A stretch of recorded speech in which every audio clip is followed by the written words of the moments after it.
News.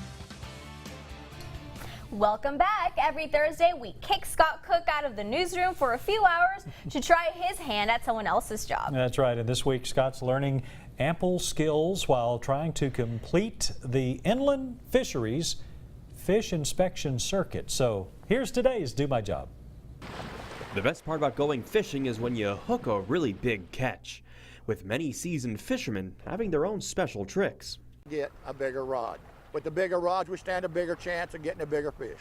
But before you can catch a big fish, you gotta make sure they're in the lake. It takes a lot of dedication from the Texas Parks and Wildlife Inland Fishery Division, as they have a hands-on approach to monitoring the local population. Well, tonight we're going to be electro-fishing. I was quite amped for this job with all the electricity in the air, but air is not the medium for these metal arms.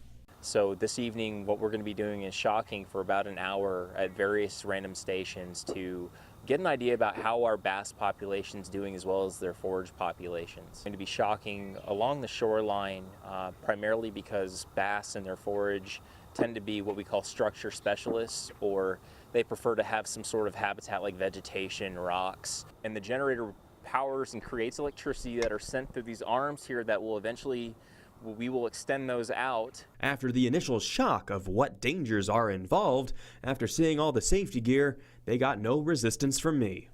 It can be very dangerous doing electrofishing. However, we have 2 kill switches. We actually have rubber gloves that are electric proof gloves. After the safety lesson, we vaulted out onto the water, and with the sun setting, the boat showed its true colors.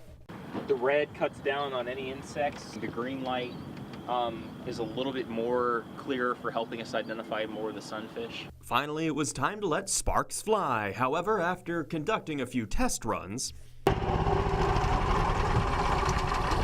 and sometimes when we try to use equipment, it malfunctions. It may only appear that we caught 1 fish, but that won't ground my spirits. I'm still ecstatic to try again. I may need to recharge for now, but this Do My Job has me hooked, and I'll be ready to try again, possibly next week.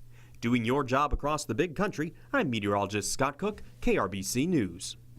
And if you'd like Scott to try out your job, send him an email at scook@krbc.tv.